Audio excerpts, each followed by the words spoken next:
Hush now, sugar. Slide your chair close, and let this old porch hug us both while the cicadas lift their summer hymn. There's a certain smell drifting through the pines tonight, warm sap braided with the faintest whisper of gun oil, that yanks me clean back to the summer of 1977, as surely as if the good Lord tipped the clock on its side. The boards beneath my rocker sigh in that tired, familiar way, and the sky is settling into velvet blue, the color a bruise turns when it's almost done hurting. Before I ramble too far, sweetheart, would you mind tapping that little thumbs up below and maybe jotting me a word, just so this gray-haired gal knows she ain't talking to the wind? Now, where was I? Oh yes, the smell. Funny how a scent can pry open a door you thought was nailed shut. My name's Clara May Hollis. Folks in town mostly call me Miss Clara, though some old-timers still whisper, Sheriff's Girl, like the title got stuck under their tongues. I'm 68 now, long retired from the life I built out yonder past the Sabine, yet this house, the one my mama kept neat as a hymnal, still holds echoes thicker than kudzu. Ain't it curious how an object can weigh more in memory than it ever did in the hand? Whenever the wind rattles through those pines, it knocks loose a single note from the chimes Mama hung, and that little clink lands right behind my ribs. It reminds me of the click sound a steel latch makes when you swing it open in the dark. That, dear heart, was the sound that carried me to the worst and best morning of my life. Back then our town was no bigger than a postage stamp, tucked hard against the Louisiana line, with one blinking traffic light and a courthouse square that smelled of fried catfish every Friday. My daddy, Sheriff Eli Hollis, wore his authority the way some men wear cologne, strong enough to choke a room. Even the pines seemed to stand straighter when his boots struck the ground. But nights were different. Nights shrank to the size of our kitchen, the air thick with hushes, and Mama's eyes counting cracks in the linoleum. I kept quiet 27 years, believing silence was the ticket to survival, until one July dawn when I reached for Granddaddy's Remington, and the world, as I'd known it, split right down the seam. I can still feel the weight of that walnut stock, still see the dew sparkling on the grass like shards of fallen stars, and hear my mama whisper from behind the screen door, "If you cross this line, baby, you won't ever cross back." I crossed anyway, and child, the echo of what happened next has followed me longer than my own shadow. Why speak of it now? Because some truths grow heavier the longer they're buried, and this one's near about crushed my ribs to splinters. Tonight the wind smells of pine and gun oil, same as it did that morning, and I figure the Lord's nudging me to set it free.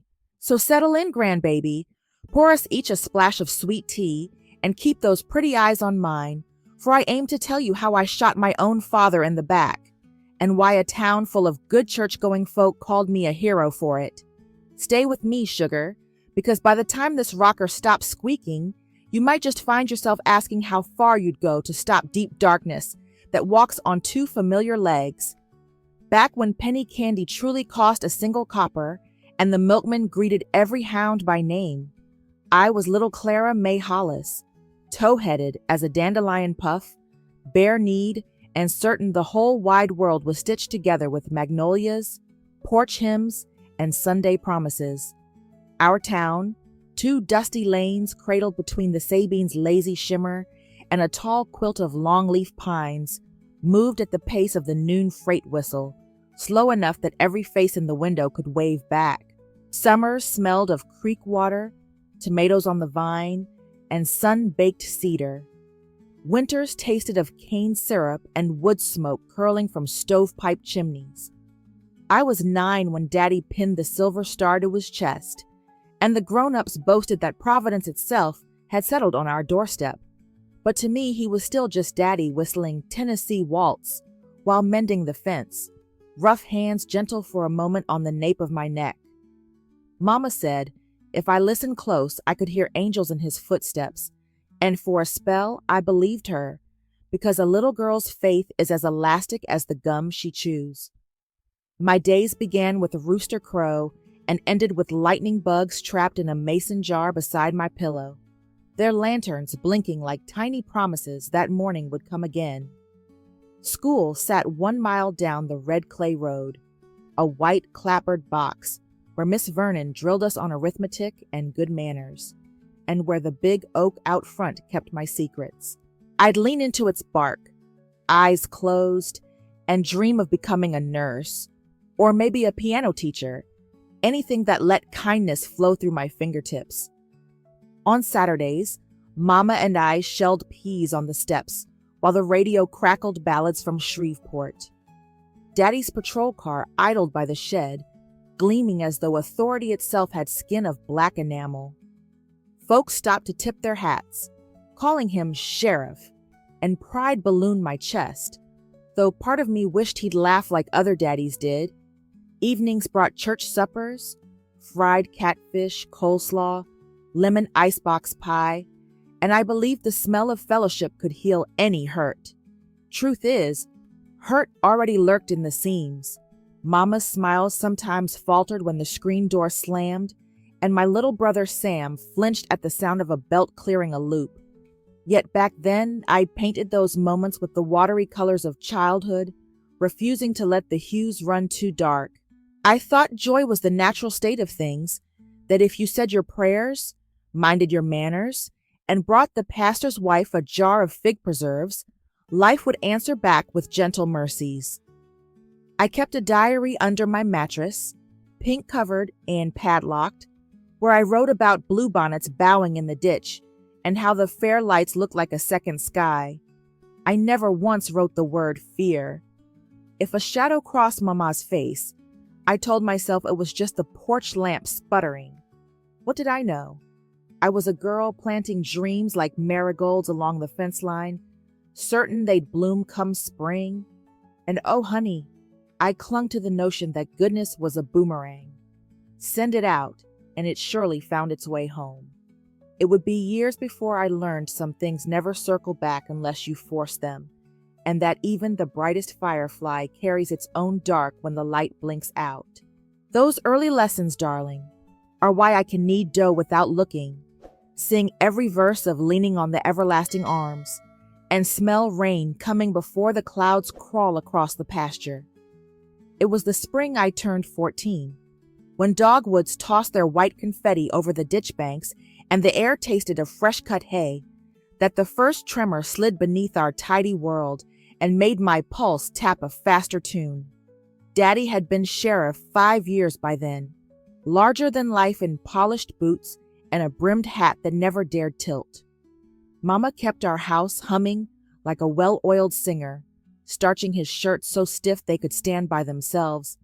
But that April afternoon, she dropped her iron with a clatter and pressed a trembling hand to her cheek.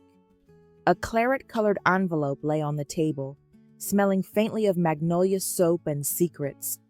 It was addressed to me. Inside rested a folded note from Miss Vernell, my piano teacher, asking if I might play Amazing Grace at the county revival, with a gentle postscript. I hope the bruises on your arm are healing, dear. My stomach pitched like a John boat in choppy water. I hadn't known anyone noticed. I slipped the note into my skirt pocket, but Mama's eyes had already mapped every crease. She reached for me, then thought better, wiping invisible crumbs from the counter instead. That was tremor number 1. Tremor number 2 arrived 3 days later in the form of Joanna Lee Carter, freckle-cheeked and full of skylark laughter, the new girl who sat beside me in science and smelled of honeysuckle lotion. We swapped sandwich halves beneath the bleachers, mine pimento cheese, hers peanut butter with marshmallow fluff, and she whispered that her stepdaddy drank too much, that she slept with the kitchen chair shoved under the knob. I felt my breath hitch, not from surprise but from recognition. Yet what truly jolted me was the way her eyes darted toward the parking lot at dismissal, as though searching for something worse than the demons at home. When Daddy's cruiser rolled up and he tipped his hat to Joanna, her face drained to chalk. My heart thumped hard enough to rattle my ribcage. I couldn't have said why just then, but some inner bell clanged a warning, That girl feared my father more than any bottle-soaked man on her porch. I walked her home the long way, neither of us saying the thing that hung between us like humidity. The third and loudest tremor burst one humid twilight when a thunderhead crouched over the pines, purple as a hymn book ribbon. Daddy had gone on patrol, Mama said, though his supper plate cooled untouched. I was braiding my little brother Sam's hair. He liked one tight plait down the middle, said it made him look like the Comanche heroes in his library book, when headlights splashed across the living room wall. The clock read 9:17. Daddy stomped in, smelling of cheap perfume and cigarette smoke that wasn't his brand. He told Sam to scoot, said he needed men's talk with me, though his voice slurred around the edges. Mama appeared in the hallway, face pale as biscuit dough, clutching the edge of her housecoat. Daddy's fingers grazed my chin, turning my face side to side as though inspecting livestock. "You're blooming," he muttered, a strange gleam in his eye that made my skin prickle. Mama's breath hitched. Sam's comic book slipped from his grasp. I felt the room tilt. My heart pounded so fiercely I feared he'd hear it, accuse me of some crime my body hadn't yet named. In that instant, a truth settled like cold iron. Whatever storm brewed behind Daddy's badge had just rolled into our living room, and it carried lightning meant for me. I couldn't explain, not then, why the scent of honeysuckle, sweet, innocent, suddenly curdled my stomach, or why Miss Vernell's note burned hot against my collarbone. All I knew was the world I trusted had fissured, and through the cracks seeped a darkness I could neither unsee nor name. That night, I lay awake counting ceiling stains, telling myself goodness boomerangs, but every turn of the fan whispered back a question. What happens when the thrower never intends to catch? My heart answered with a single thud. I wasn't sure, but I reckoned I was about to find out. Summer bled into autumn that year with the stealth of a copperhead sliding through fallen leaves, and every week the ground under my feet seemed to soften, as though the pines themselves knew a sinkhole was widening beneath our lives. Nothing outright shattered the routine at first. Things simply twisted, one fiber at a time, until the ordinary looked crooked. Daddy took to driving night patrols clear across county lines, returning at dawn with the radio still murmuring, and a faraway glimmer in his eyes that unsettled even the morning birds. Mama shrank like cotton in rain.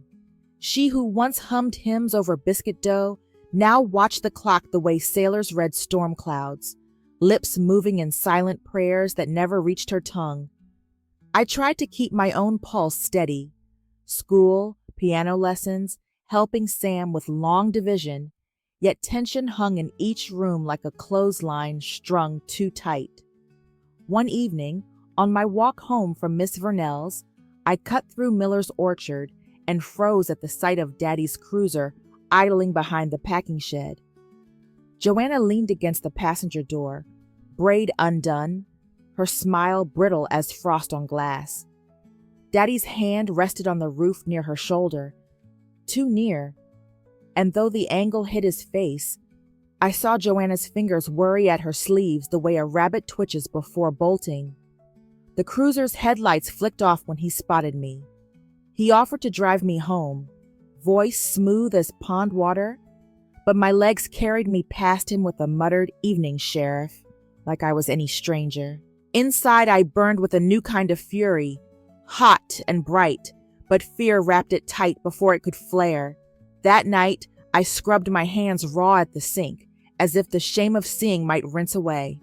Mama noticed the red welts and pressed salve onto my knuckles, yet neither of us spoke a word. Silence had become our second language. The town, loyal to Daddy's badge, spoke plenty. Sheriff keeps us safe. Sheriff don't tolerate trouble. Their praise stuck to my skin like sap, sweet and impossible to shake, and I wanted to scream that safety shouldn't leave bruises or steal a girl's laughter. At church revival the following week, I played Amazing Grace for a sanctuary packed with faces glowing under kerosene lanterns. When the final chord settled, Reverend Walker praised Daddy's steadfast guardianship, and my stomach lurched so hard I feared I'd faint right off the piano bench. Afterward, Joanna gripped my wrist in the vestibule, nails biting crescents into my flesh. Her eyes, glassy with unshed tears, begged a question neither of us dared ask. I walked home feeling every pine shadow stretch long behind me, the gravel crunching like bones. Sam announced over supper he wanted to join the army when he turned 17. Wanted out of this one-horse county where nobody breathes, unless Daddy says. Daddy backhanded him so swift the air cracked.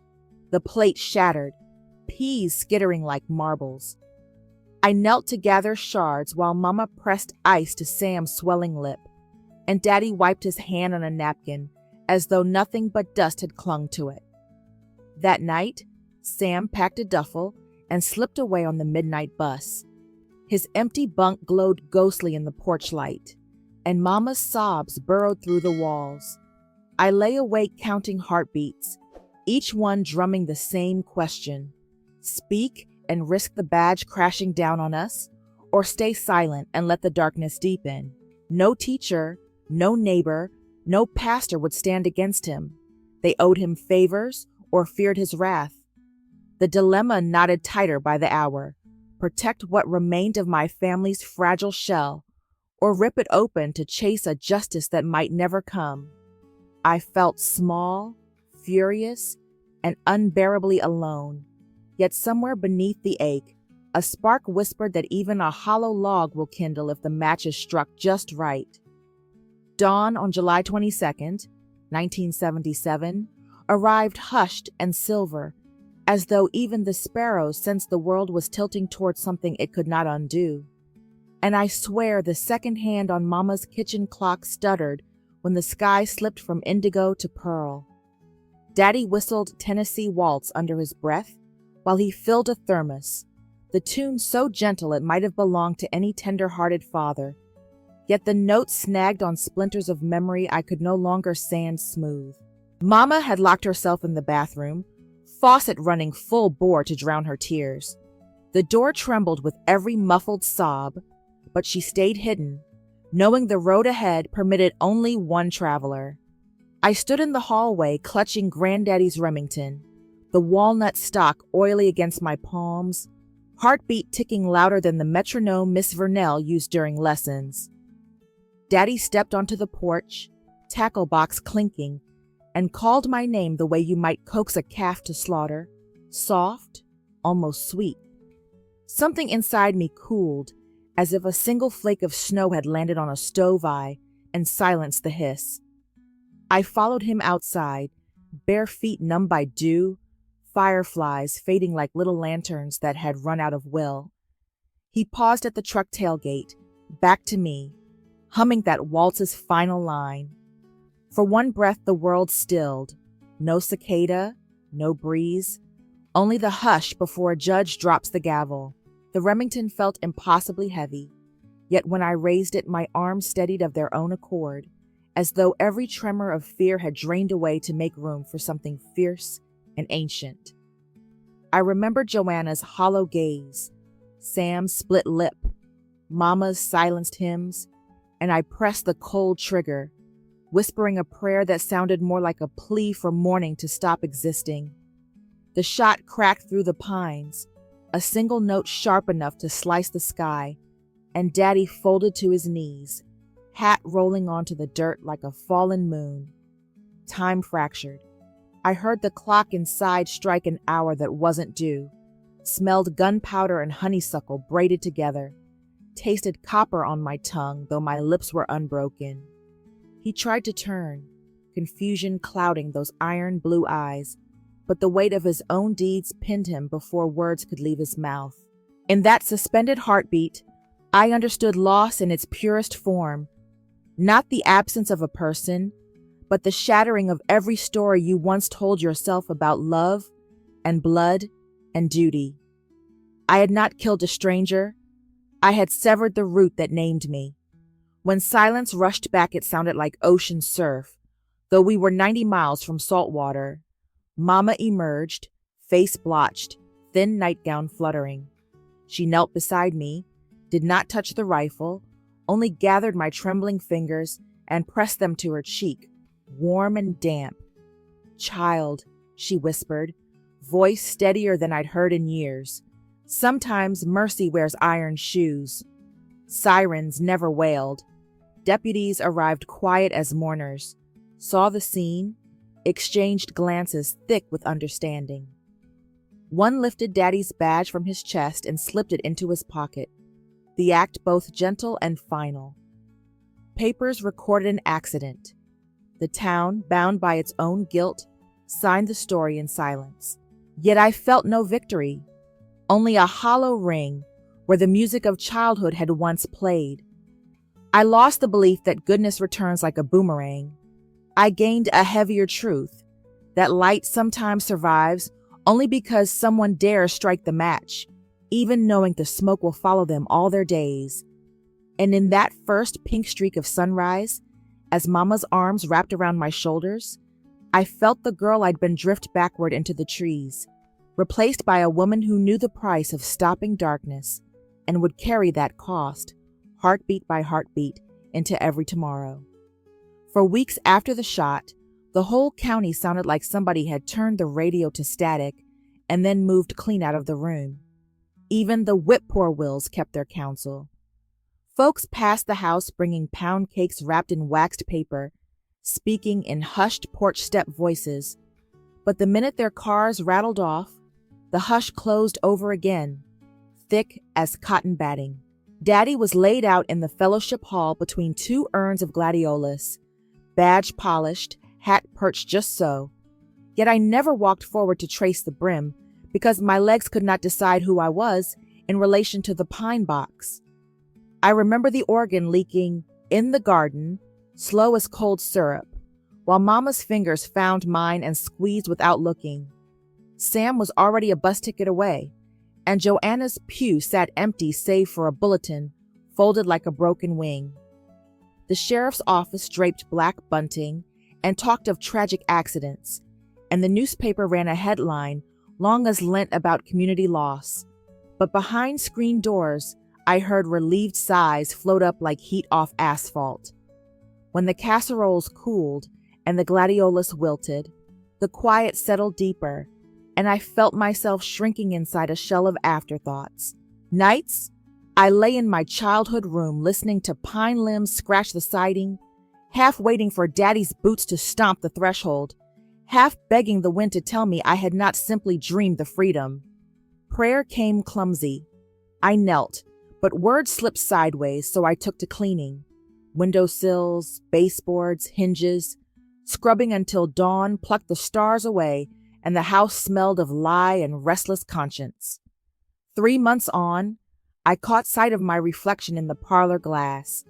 Hair limp, eyes dulled to river rock gray, shoulders hunched like they'd been carrying a storm cellar door.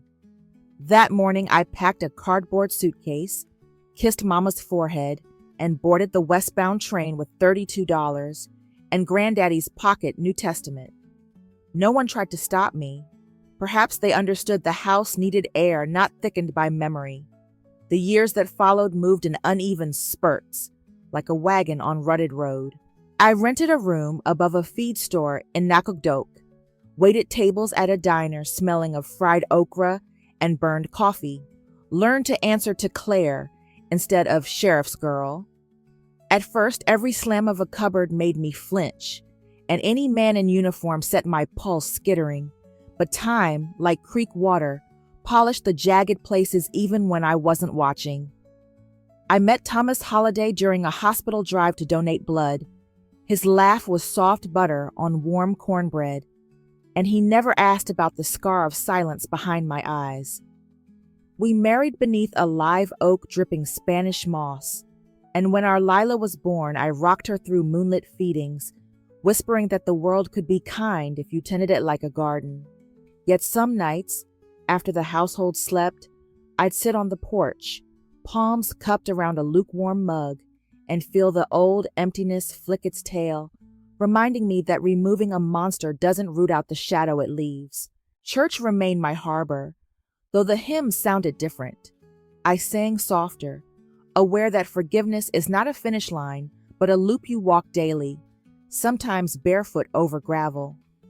Mama mailed letters thick with pressed violets, never mentioning July 22nd, only asking whether the baby giggled yet, whether the tomatoes blushed on the vine, weaving ordinary life like a quilt to keep us both warm. Still, each envelope held a hush between the lines, and I answered in kind, grateful yet aching, because even shared peace carried the echo of what it cost. Slowly, the ache hardened into a quiet resolve, to raise my child where love outshouted fear, to be a woman whose gentleness had backbone. By the time Lila toddled among bluebonnets, I could stand in sunlight without counting the ways it might burn me. But the shadow never vanished. It merely learned to ride behind my shoulder, silent as a second heartbeat, reminding me that light, to be treasured, must first know how deep the dark can reach. It happened on a fog-damp February morning, 20 years after I'd left the pines behind, when Lila, your mama, set a wriggling, pink-fisted newborn in my arms and whispered, "Mama, meet our little Rose." Lord, child, the moment that warm bundle pressed against the hollow over my heart, something long asleep inside me stretched, yawned, and blinked at the dawn like a barn cat discovering a sunbeam.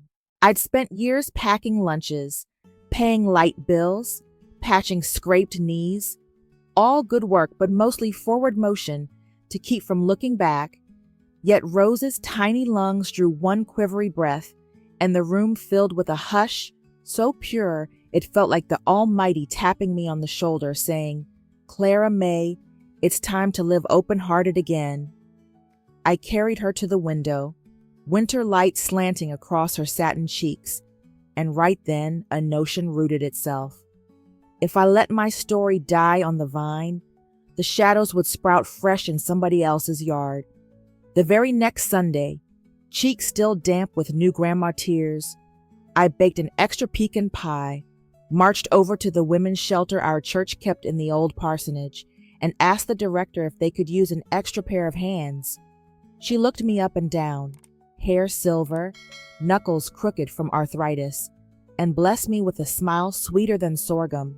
"We've got a room full of little girls who need bedtime stories," she said, and that was all the invitation my heart required. 3 evenings a week, I rocked kiddos whose eyes held the same skittish flicker I once saw in my own mirror, humming "You Are My Sunshine," so soft the thunder couldn't hear. At first, my voice quavered, but each shy grin stitched a stitch in a quilt I hadn't realized I was piecing, one patched with gentler colors than the ones I'd grown up under. Word must have traveled on the invisible railroad of porch talk, because within a month, Joanna, yes, that Joanna, appeared on the shelter's stoop, teenage daughter in tow, shoulders tight as barbed wire, yet wearing a brave coat of lipstick. We stood in the hallway pretending dust had flown into our eyes until laughter pushed the tears clean out. Then we sat knee to knee, trading stories about jobs lost, hope found, and how some men can't stand the sight of a woman learning to breathe fully.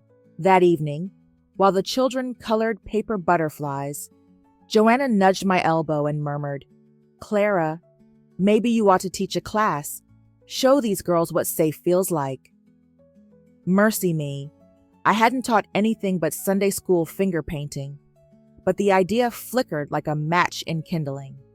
So every Thursday I spread a checkered tablecloth, brewed a pot of chicory coffee, and guided them through simple steps: how to balance a checkbook, how to speak their own names without apology, how to keep a suitcase packed with dreams instead of fear.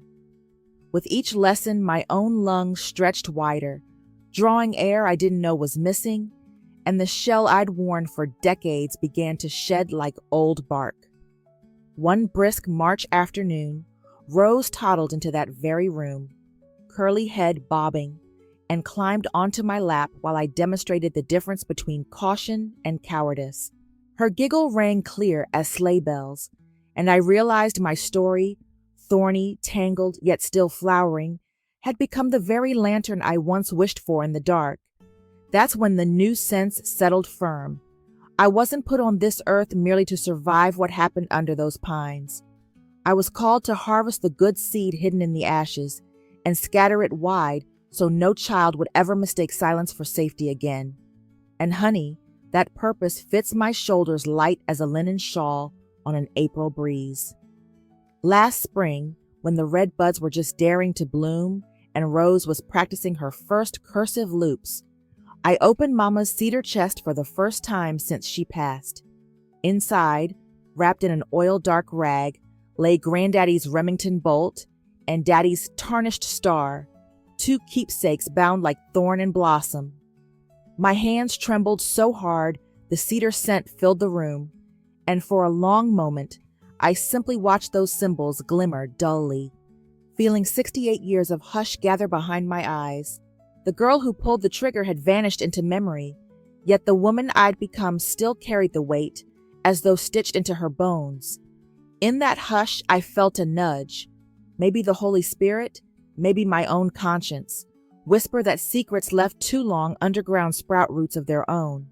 So I rose, tucked the star in my pocket, left the bolt where it lay, and drove out to the county line where the pines leaned toward Louisiana like gossiping ants.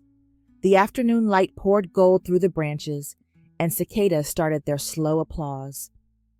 I knelt at the base of the tallest pine, dug a shallow hollow with my garden trowel, and laid the badge face down in the loam. As I pressed the earth back over it, I said, "Eli Hollis, I release you and I release me." The words quavered, yet once spoken they rang truer than any sermon I'd swallowed. Wind stirred the needles, the tree shivered, and I swear the whole forest exhaled. On the drive home, a strange lightness settled in my shoulders, the way a quilt slides off when dawn warms the room. I realized I had finally chosen to own my story without letting it own me. That evening, I brewed chamomile, called Joanna, and invited her and her daughter over for supper. Around my kitchen table, under the hum of the old ceiling fan, I told them every shard of the tale, no varnish, no pretend accidents. Joanna wept. Her daughter squeezed my hand, and Rose, wide-eyed, whispered, "Grandma, that's brave." Tears rolled, but they felt cool, like rain after drought, at last. I understood then that confession isn't a spotlight, it's a doorway. By stepping through, I was finally allowing light to drape over rooms that had long gone musty. The next Sunday, I stood before the shelter ladies and, voice a little wobbly, admitted why I had started teaching them. I watched shame loosen from their shoulders as mine unfurled, and all at once the room felt spacious, as though walls had stretched to make room for breathing. From that day, I signed my name on volunteer forms as Clara May Hollis. No half measures, no hiding. I chose to live forward, not in flight, but in stride, trusting the Lord to weave the ragged ends into a pattern I might not yet see. I planted a magnolia beside Mama's porch, symbol to any passerby that new bloom can root in soil dark with memory. Sometimes I still wake before dawn, the echo of a gunshot ricocheting in a dream, but now I rise, pour coffee, and watch the horizon pinken, reminding myself I am more than 1 hour on one July morning. My decision was this: the past may name my scars, yet only I decide the story those scars will tell. I choose tenderness over terror, presence over pretense, life over the long shadow. And every time Rose races up the steps yelling, "Grandma, look at me," I know the answer to an old question. Goodness will indeed come home, but only when someone dares hold the door wide. You know, child, after all the miles I've walked, some barefoot on gravel, some cushioned by church carpet, I've come to see that life isn't so much a straight road as a patchwork of front porches, each one inviting us to pause, rethink, and pick up a different map before we set off again. And if those boards creak under our weight, that's only proof we're living as honest, flesh and bone travelers. I used to believe good and evil were tidy shapes you could spot from a ways off, like cotton bales lined on a wagon. But the years have shown me wickedness sometimes hides behind a badge or a lullaby, while grace may slip in wearing mud-spattered shoes and a nervous stutter. The lesson, then, is not to judge the wrapping so quick, but to stay curious enough to lift the corner and see what pulses beneath. I've also learned courage doesn't always roar like revivals. More often, it's the shaky whisper in your own chest saying, "Do the next right thing, even if your knees knock." Folks fancy bravery a single grand gesture, yet real salvation lives in the slow drip of daily choices. Choosing to speak honesty when silence feels safer. Choosing to stand still while another soul gathers herself. Choosing to hand your story to daylight so the shadows quit breeding. People ask how to know when the moment for action has arrived. I tell them it's that split second when your heartbeat sounds louder than the excuses crowding your mind. When your bones hum, "This here is a line. Step over or stay smaller than you're meant to be." And here's a bittersweet truth. Whichever choice you make will echo, not just in you, but in every life brushed by yours, the way a single stone troubles an entire pond. That knowledge used to scare me stiff.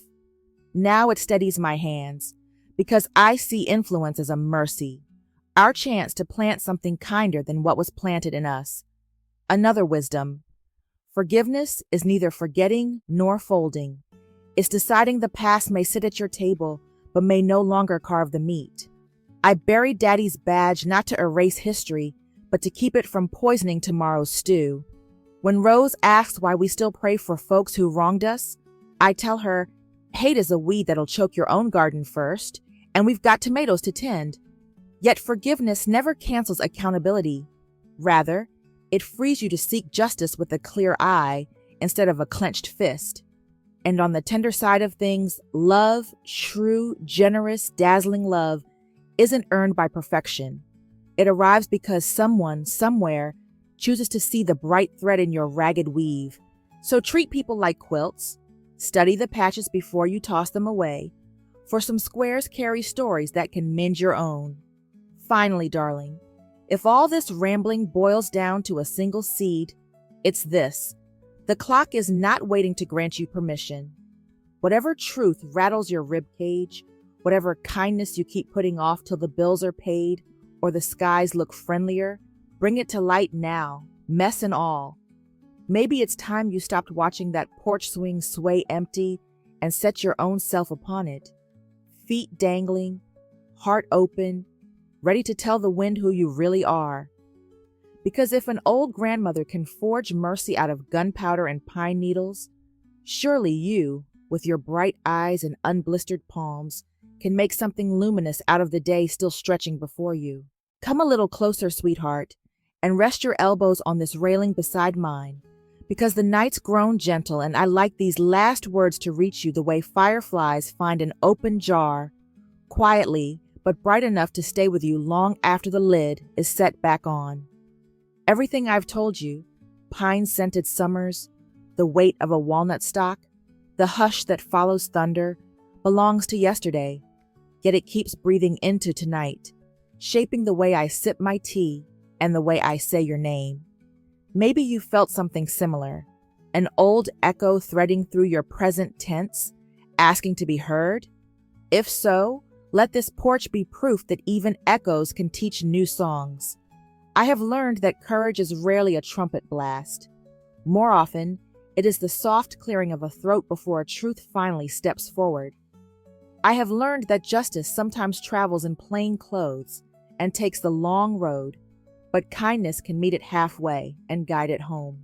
And I have learned that love, real, sturdy, Sunday morning love, is not the opposite of darkness. It is the lamp we carry when the trail forgets to mark itself. So here is my hope for you, listener on the other side of this screen. When life hands you a silence so heavy it sags the porch boards, may you muster the nerve to speak one honest sentence anyway. For honesty is the hinge that lets the door swing wide enough for daylight to enter. When shame rattles its chains at midnight, May you remember that forgiveness is not permission for wrong to roam free. It is permission for your own heart to stretch after long constraint. And when fear says the world is too broken to mend, may you picture a silver-haired woman planting a magnolia in soil once watered with tears, and may that picture remind you broken ground can still cradle roots. Now, before this lamp flickers out and the cicadas' chains shift with the crickets, I must ask a favor born of plain human curiosity. What burden have you been shouldering in secret, and what would happen if you set it down long enough to breathe without it? Tell me truly, does it belong to you, or did someone else press it into your arms? I've shown you the scar where mine used to rest. Your turn, if you're willing, to trace the outline of yours in the comments below. A story shared is a stone removed from the wagon, and Lord knows the road runs smoother when we're not hauling unnecessary weight. I reckon some will say such questions are too tender for public spaces, but spaces become sacred the moment people speak their unvarnished truths within them. And sometimes, when the porch light is low and the wind drifts from the east, I could swear I hear the distant rumble of boots across dry pine needles, as if a memory is pacing the edge of these woods, deciding whether forgiveness truly means it can rest at last. So I'll leave you with this lingering thought. In the hush between one heartbeat and the next, when the world waits to see who will become, will you choose to keep your silence, or will you raise your own small lantern and let someone else find the path by its glow?